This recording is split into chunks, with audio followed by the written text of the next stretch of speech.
call me crazy, call me a radical leftist. I actually don't give a fuck. I'll help anybody eat, because if we're not going to talk about corporate welfare, I ain't talking about welfare. Bingo. Fucking exactly. If you won't even entertain the conversation about how you fucking subsidize corporate subsidies to the tune of $700 billion a fucking year with your fucking taxes, but you can't stomach paying $36 a fucking year to fund SNAP, then we can't have a conversation. Bryan Andrews, pleasure to talk to you in person. I've been following your videos online and your music ever since I heard your first song not too long ago. And before I jump into the interview, I want to play a part of that song for the audience so they can hear it. It's called "The Older I Get." I know you know it. You wrote it, but I want to start with a part of this song because when I first heard it, it blew me away, and that's how my first thought was, "Who the hell is this guy?" I jumped on Google, and that's when I learned about you. I found your social media. I got 1,000 questions for you that I want to ask you because of the song. But first, let me play this. Just one verse. I'm going to play one verse for everybody and the chorus, and then I got the questions for you. Yeah. Raise your right hand, plead the fifth. Trying to cover up names on a list. Lying, say that it doesn't exist. What the fuck kind of place am I in? Work 2 jobs trying to make rent. Heaven help you if you've got brown skin. Watch them starve on Gaza Strip. How the fuck is this the older I get? So, wow. Just in case anybody missed a word or two from those lyrics, let me read them to you. Raise your right hand, plead the fifth, trying to cover up names on a list, which, by the way, is pretty pertinent right now. Lie and say that it doesn't exist. What the fuck kind of place am I in? Working 2 jobs, trying to make rent. Heaven help you if you've got brown skin. Mm-hmm. Watch them starve on Gaza Strip. How the fuck is this the older I get? Brother, God damn. So listen, I'm going to ask you, before you even talk to me about those lyrics, because I can't wait, let's unpack this. Let's unpack this. I'm going to ask you the same question I've been asked 1,001 times, and that's that you don't look like you would have these beliefs. You know, you're Republican coded. That's what people tell me. You're Republican coded. Yeah. And so the story of how I went from this country boy raised in the mountains to this leftist, this radical left lunatic that I am now. People always want to hear it, and I want to hear that story from you. So talk to us. Where'd you grow up? Yeah, I was born in Boise, Idaho, and I lived there till I was about 7, just because my parents wanted to live in the mountains. So for whatever fucking reason, they chose Idaho, and we lived out there till I was 7 years old, and then we moved back to Missouri when my grandfather got sick. And my mom is from a town of about 1,500 people, from an hour north of where I live now, and my dad is actually from this hometown that I'm in now, and I've lived here since I was 7, and very rural area. This town is 3,500 people big. I mean, it's done nothing but go down in population as the years people leave to come in, right? yeah. It used to, when we moved here, I remember it used to be like 4,200 people, and now it's down to about 3,500. So Lord. I think it, just people moving into the city and stuff like that. But anyways, living here and growing up here, I was a very small town guy, still am to this day, and I take a lot of damn pride in it. But, I grew up with parents who were teachers. My dad's a band director at the high school I graduated from and that he graduated from, and my mom's was a choir director at the same school, and she just recently, like 3 years ago, went to a school down the road, which is in another small town. But they're both left-leaning. I'm not oblivious to the fact that I probably think the way I think, just, because I was raised in a house that, had a little bit different perspective than most people would in a small town like this. But my grandfather, worked for General Motors in Cameron, Missouri for 30 years and was a union man. And so that's why they were Democrats, you know what I'm saying? So, on my dad's side, his whole family were Democrats because they were farmers. So, it's funny you bring that up. I was raised a little different. I think this is a fun juxtaposition to pose here, because I was raised by, hardcore conservative, very racist, very bigoted. In church, they taught us, that the LGBTQIA plus community is the devil. And, my dad taught me that the bad side of town was where all the black people are. And, Yep. that's how I was raised. And and you probably know about that because you're from a small town. But it's funny when you say my grandfather was a Democrat because he was a union man, and my father was a Democrat because he was a farmer. And that's the message I've been trying to get to people. Like, rednecks comes from being fucking, for the working class. Rednecks come from unionizing for workers' rights, not giving in to billionaires. Yes, and I think that's where we've lost that. It's in their defense. It's not totally their fault. The Democratic leaders that we have now are not strong enough when it comes to talking about the middle class and the policy that they want to pass to help them. So they need to be a lot louder, and they need to start actually having their backs. That's where, I think that, for me, I want to go back to saying things like, hey, we're for workers' rights. We want people to be able to earn a living wage and be able to come home and still enjoy their families and, stuff like that. Because really in small towns, that's all people want. They're tired of getting railroaded. I mean, I know that that's why I like Graham Plattner, because he talks about the working class. You know what I mean? I think that's why people gravitated towards Zohran Mamdani. I know that, he's a Muslim and is brown and things like that. And he was able to rally the working class of New York like nobody has seen in a very, very long time. And it's because he advocated on behalf of the working class and people who are getting up, going to work, working hard jobs, and then coming home. And that's where I think we need to get back to that narrative, like the Bernies of the world and the AOCs, that are coming in and saying like, hey, we want to have the backs of these people. And that's true, because we used to have the strongest working class, middle class that the world has ever seen. And we've spent the last 40, 50, 60 years fucking crippling it. Destroying it. And listen, I've said this 1,000 times, because I'm from the mountains, and you were talking about how your town got 3,500. My graduating class was about 140 folk. And and one thing I know about working class people from being from a poor town, highly impoverished area. I joined the Army when I was 18, and people always say, why did you join the Army? Because I was too poor to do anything else.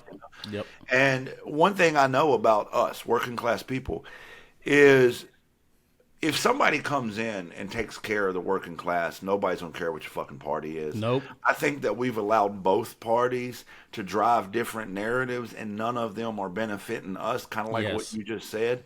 And I'm not doing the both sides shit, because what the Republicans are doing right now is off the fucking hinges. I agree. MAGA has lost their goddamn mind. So I'm not playing the both sides card. Yes. But I do agree with you that the Democrats need to get far more progressive in taking care of the working class. And I do think that's why Zohran resonated so well, and why Graham is resonating, and why other nominees that we're seeing, candidates pop up that are resonating with the working class. Yep. That's where this party needs to go. So let's go back to these lyrics for this song, because again, I love this song. I've listened to it probably 50 fucking times. I heard it the first time. I don't know, half your Spotify plays might be me. Well, not Spotify now. I had to cancel my goddamn Spotify. Yeah, no shit. Yeah, because those assholes. But talk to us about these lyrics. And it's not just, I played the one verse. But all three of your verses in that song just hit really, really hard. And I think they talk a lot about the experience I myself have seen from growing up in this time where I was kind of fed this American dream, only to realize that's not what it is. So talk us through it. Yeah, that's the premise of the song right there. You just hit the nail on the head, and I'm glad you said that, because we'd never had a prior conversation about this song, and you just were able to really grasp what I was trying to get is that we did grow up in this era where, especially for me being younger than 30 years old, where we saw, post 9/11, it felt like we were so unified, and everybody was selling you the American dream at that time. And when we were kids, we were like, oh yeah, dude, we live in the greatest damn place on earth. And I truly believe that we can be, you know what I mean? And so when I was growing up and I started seeing things for what they were, and you learn a little bit more about history than you were taught in these public educations and things like that, especially in small towns. And you learn about the injustices that we've seen and how hard people fought to overcome those injustices. And when I was thinking about stuff like that, I was like, wait a second, this isn't the fucking older that I was promised. You know what I'm saying? So that's where the whole premise of that song comes from. But that verse specific, or that bridge is what we call it specifically, was was framing, like, I had written most of this song already. The first two verses I had already wrote, and I kind of had the tagline. I knew it was going to be called "The Older I Get" because it was just like I said, this is not the older that I was supposed to get. You know what I'm saying? Right. But when it comes to, like, raise your right hand, plead the fifth, I wrote that part in L.A. with the guys that produced this song when we finished it. And I came back, and I was watching. I came back, and like 2 days later, Pam Bondi came out and said that the DOJ said that the list doesn't exist. Oh, God. And I was like, got to add that shit in. yeah, I was like, what the fuck? And then I was like, there's no fucking way. And then they came out and said that they had told Donald Trump that he was named in the list back in May, and now all of a sudden she's saying this, and then he started calling it a Democrat hoax, and I was like, what the fuck? Right. Like, you know what I mean? Right. And so, like, that whole verse right there is basically just shedding a light on how fucked this whole situation has become because of this administration. And, like, people can say that fucking shit like, well, Democrats had it for so long and they didn't want to do nothing with it either. Here's the thing. I don't give a fuck if there's Democrats on that list either. Don't give a fuck, dude. Like, everybody that was involved in that thing should see the fucking inside of a prison cell till they're fucking dead. Agreed. And listen, I truly don't give a shit. If one of my family members on that list, lock them the fuck up. Yes, dude. I don't care if it's a politician, a fucking superstar, a celebrity.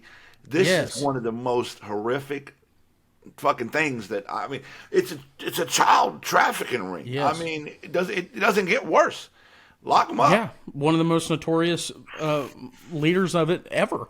And that's where I'm saying, like, it's really shows this light, this whole situation shows this light on, like, this ultra dystopian late stage capitalism bullshit that we are in, where we have licked the boots of billionaires so much that they think they can get away with shit like this.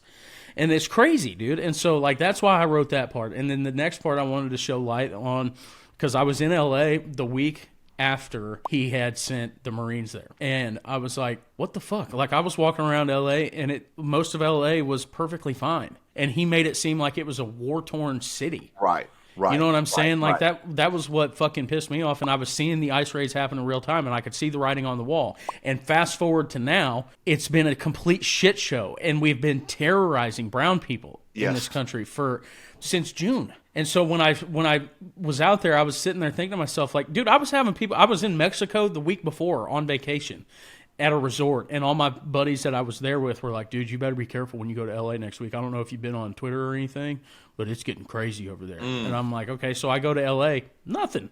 I was like, what the fuck? I didn't even see a protest.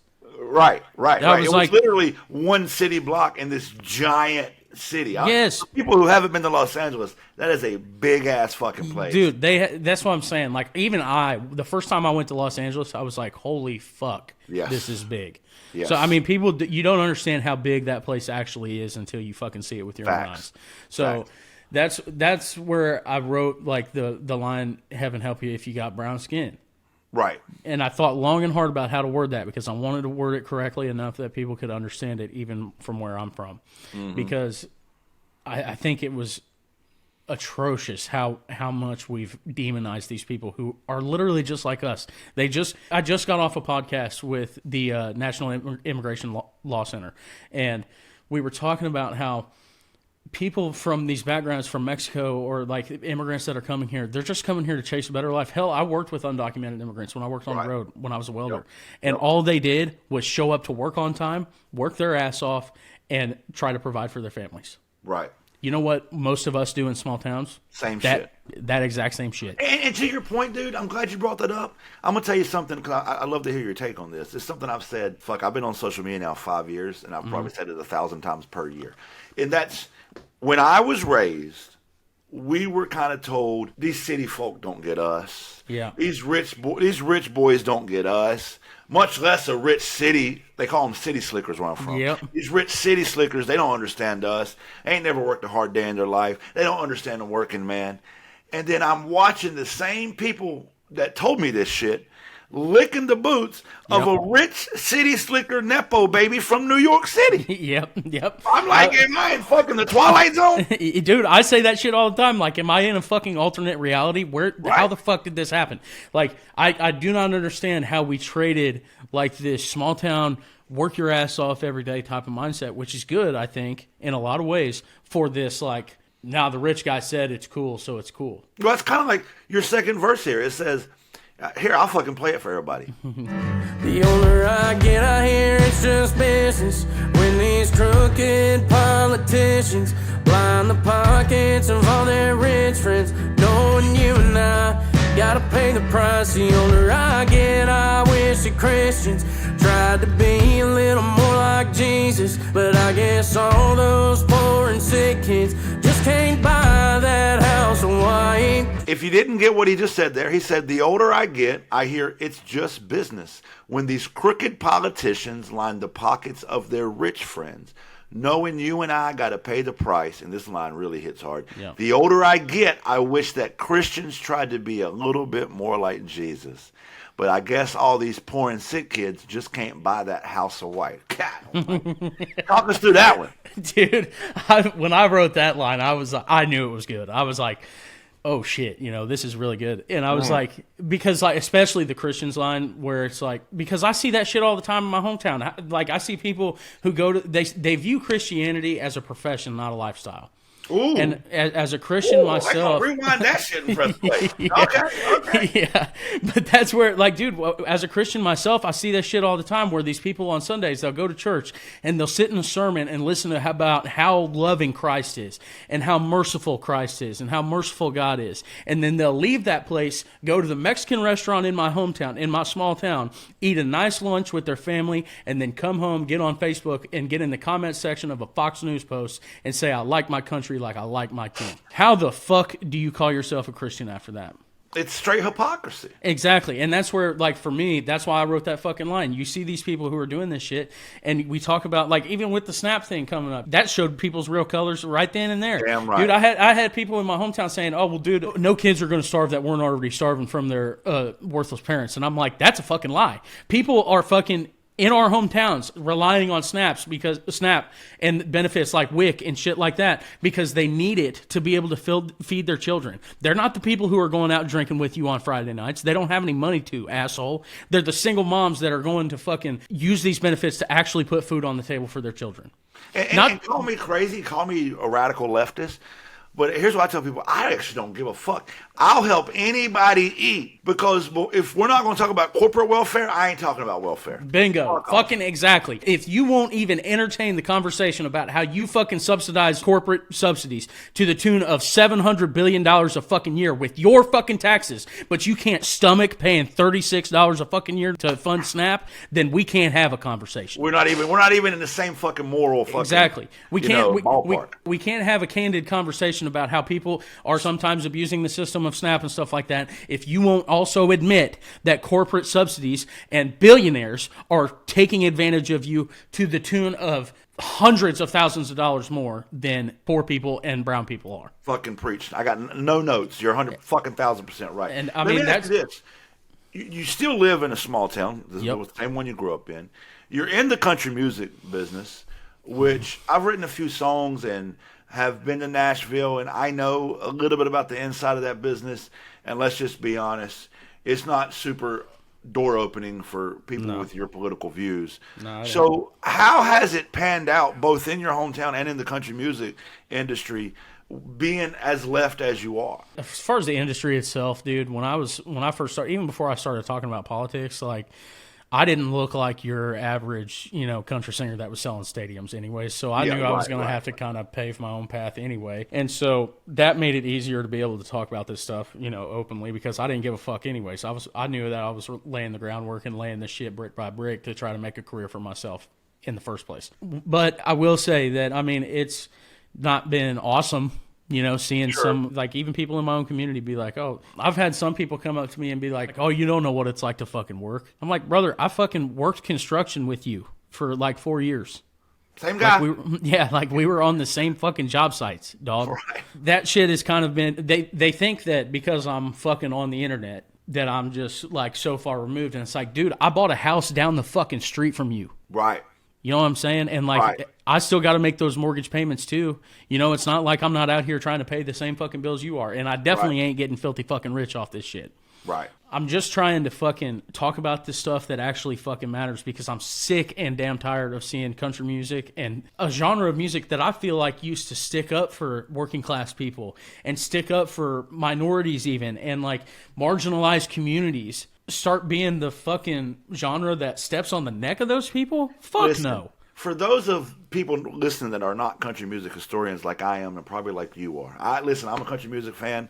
Mm-hmm. I'm never ashamed to admit it. Grew up on country music, and I think the hardest hitting genre of country music ever was outlaw country. Yes. And what people need to realize, I don't think enough people realize it.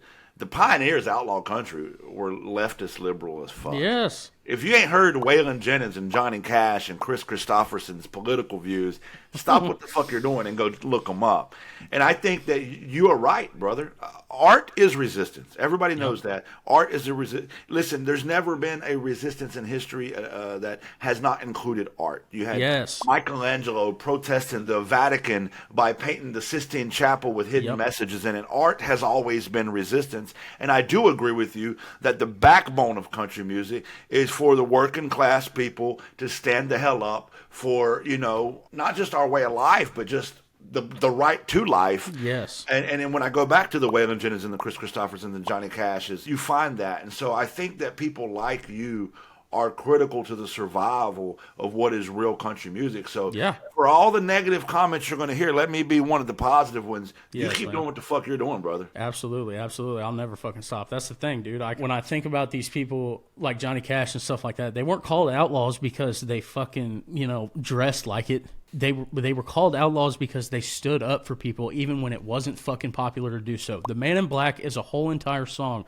about a man who sticks up for people on welfare, for poor folks, for marginalized communities. Folsom Prison Blues is talking about, and San Quentin is talking about prison reform. Yep. That's a leftist ideology. And Johnny was big on prison reform, baby. Yes, dude. I mean, one of the funniest fucking things I've ever seen since this whole fucking debacle of me getting shared around fucking national media and shit like that is seeing people on fucking X say shit like, "Oh, we need less Bryan Andrews and more Johnny Cash," and then they'll exactly, and then they'll share the picture of Johnny Cash when the warden was like, "Hey, Johnny, I want a picture," and he went like this.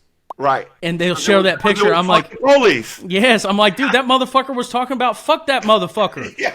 Like, y'all don't fucking get this shit. That speaks volumes to the fact that country music has taken a turn. Yeah. Yep. And it speaks volumes. When you got Jason Aldean selling more albums than Bryan Andrews, we already got problems. And like the fucking thing is that like I see people all the time, you know, like I'll come like this next song I'm about to drop isn't even that fucking political, but like I kind of market it in a little bit of that way, but it doesn't matter. Like it's not political, you know what I'm saying? It's not controversial or anything like that. So I'll fucking post a video about it or something like that, going deer hunting or some shit, and people will be like, "Oh, see, now he's trying to pander back to the right." And I'm like, "No, dumbass, you just can't tell the fucking difference. You think that everybody who wears camo and goes hunting or goes fishing or is from a small town automatically means they're a fucking Republican. Not just a Republican. I ain't got nothing against Republicans. I'm talking about MAGA because there's a fucking difference.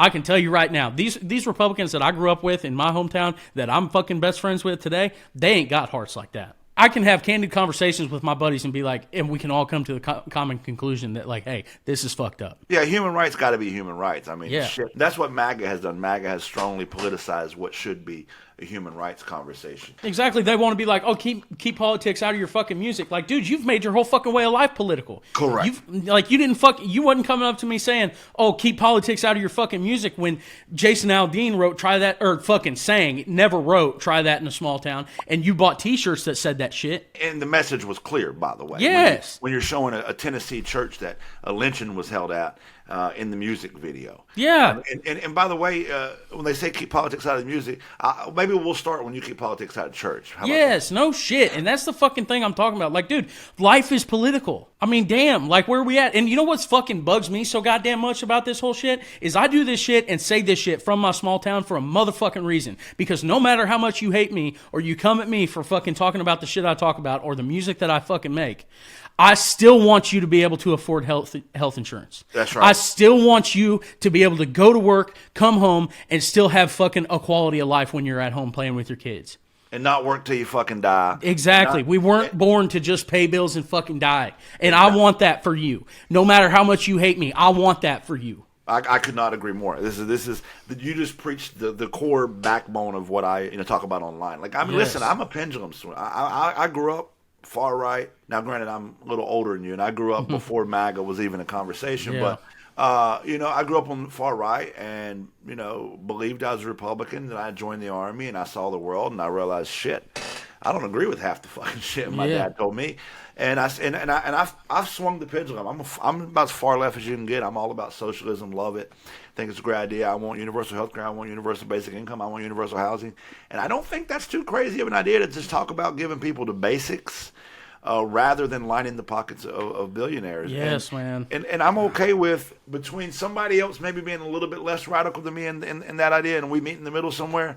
But where I can't meet is rolling up kids out of schools and parents how to pick up lines and going into courthouses who people are doing this the right way. You're taking the backbone of our community. I'm going to tell you something right now. Immigrants make America great. I don't give a fuck, and I don't argue that. I'll never compromise on that. Yep. We can compromise on maybe what healthcare might look like. We can compromise maybe on what housing looks like, but I'm going to push for housing for all and healthcare for all. But I'll never compromise with you on this bullshit what ICE is doing. Yes, exactly. That's the thing. Like, we can disagree on some policy here and there, but I can't relate to you as a person if you think that because they're an immigrant, they're less than you. Bingo. Like, I don't give a fuck how you came here, Brian. I don't care. Yes. That's exactly what I'm saying, dude. Like, my whole thing is like, dude, this country was founded on immigration. Like, we became the strongest country on earth because of immigration. In almost every industry, dude. And that's where I'm saying to these people, like, I'm telling you, people in small towns don't get it, but that's why I'm trying to advocate for them and to them to say, like, dude, these people are you. Right. They want the same things you want, dude. Like, I promise you that they're not trying to take advantage of you. Like, and that's why it pisses me off so much when I see fucking J.D. Vance get up in front of the entire country and say, well, why should the American taxpayer have to pay for undocumented immigrants at the emergency room? Like, dude, I know that illegal immigrants at the emergency room make up less than 1% of the federal Medicaid budget. Not even the entire budget, just the budget for fucking Medicaid, dude. And let me ask you this. If we didn't fucking let those people get care at the emergency room, what's the outcome? Should we just let them die? Let them fucking die in the street. Yeah, because if that's your fucking answer, then no. You're right. I will never fucking see it from your side. Bingo. And you know what, dude? You brought up the Christian thing a minute ago. 85% of these people are Christian. Yes. I don't know. I read the words and read a little different. Jesus said, Damn straight. What you do to the least of us, you've done to me. I don't know. Maybe I misread them, brother. Exactly. That's what I'm saying. Treat me as you would, or treat them as you would treat me. Like, no. I'm sorry, but I'd fucking have I don't know what Jesus would do in times like this, but I can guarantee you this. I know he wouldn't do this shit.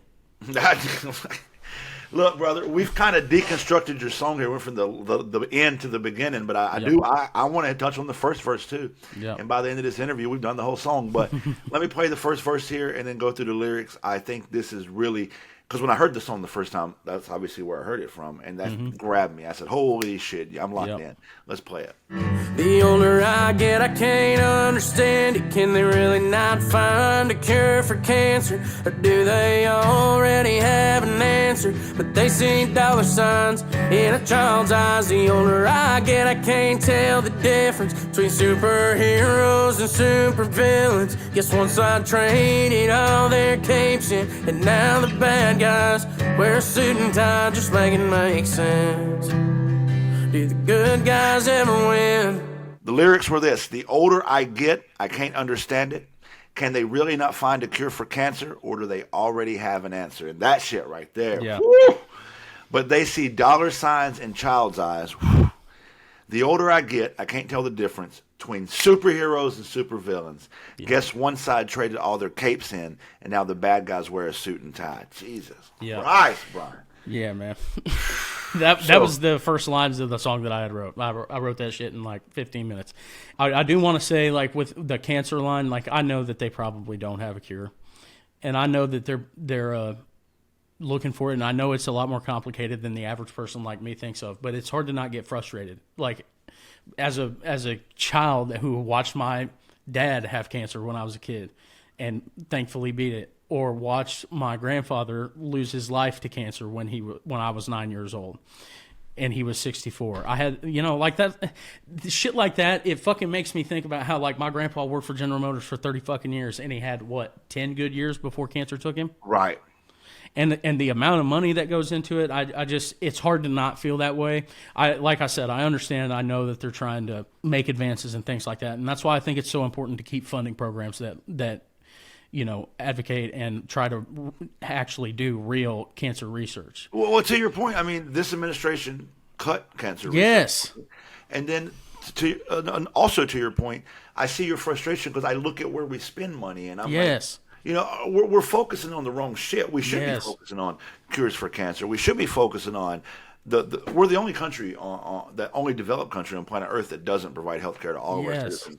I mean, these are the things we should be focused on. Because, by the way, Brian, if we had better healthcare system and we could do better preventative care, there would be less instances of cancer. Yes, that's proven. Yes, dude. There's outside things that cause cancer. You know what I mean? And I'm not right. I mean that's what I'm saying. Like we could severely decline the amount of people who get this sick if we just had a good healthcare system in place where people weren't scared to go to the doctor, or they weren't scared to go to the doctor out of fear of having to file for fucking bankruptcy because they can't fucking afford it. You know what I'm saying? Like, I think about all the time, like all the blue collar dads that I know in this town that don't have health insurance because they can't afford it for both them and their kids. So when they get sick, they're just fucked. Yeah. And listen, I tell people all the time, you want to criminalize people not having a house and this and the third. We're all one sick day. We're all one missed paycheck away from being on the streets our damn self. Exactly. Listen, I think, brother, I think the time that I think we live in a unique time where the majority of the people that need to hear the shit you and I just talked about are the people that look just like us. And I think that we're going to have the most success getting through to those people by people that look like you and me, using our voice, using our white privilege, using our access to the country understanding. I tell people all the time, listen, I grew up in the country. I know how these folk think. I grew up in the mountains. I know how these folk think. Exactly. And I know how to get through to them. And I think you do too. And I think that our voices are powerful. And I think that your art is powerful. I think country music and just music in general is a good way to get through to people. So I kind of want to end the interview by giving you the last word. And here's my question to you. What do you hope on the backside of all this, of the music you're creating, the message you're sending out, the social media videos you're making? What do you hope on the backside of this that you accomplish? Yeah, I'm hoping that people from areas like me will start to feel love again. And that's real. That's a real feeling. I feel like we are living in a time where people have lost the love in their heart for their fellow human being. And I don't want to live in a world where I feel like I have to look over my shoulder because some rich guy told me to. Or some politician told me to. That's the whole premise of the line where it's like, I feel like all the good guys traded their capes in and now the bad guys wear a suit and tie.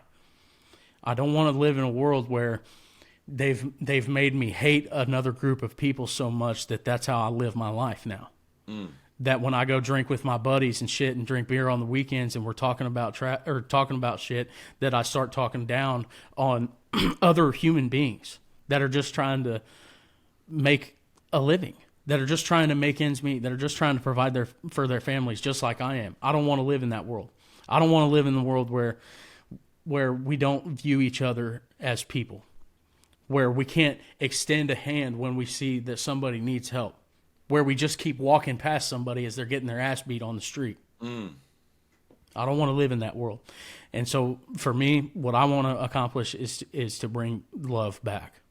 I love that. That's real as fuck. Where can we find you on social media, and where can we find your music? Yeah, I'm at Bryan Andrews Music everywhere, and I'm on Bryan Andrews on every streaming platform. Like I said, fuck Spotify for what they're doing, but there's a lot of other other streaming services out there that aren't doing that. And I think you're about to see a swift change with the way Spotify reacts towards the market, because they're doing some dirty shit right now. But Agreed. Listen, brother, I hope this isn't the last time we speak. I know I'll keep listening to your music. I'll keep following your social media progress. But stay in the good fight, man. We need you. yeah, absolutely, man. Keep doing what you're doing in D.C. I wish I could be there this weekend. Hey, you're here in spirit, brother. Appreciate That's right. See you, brother.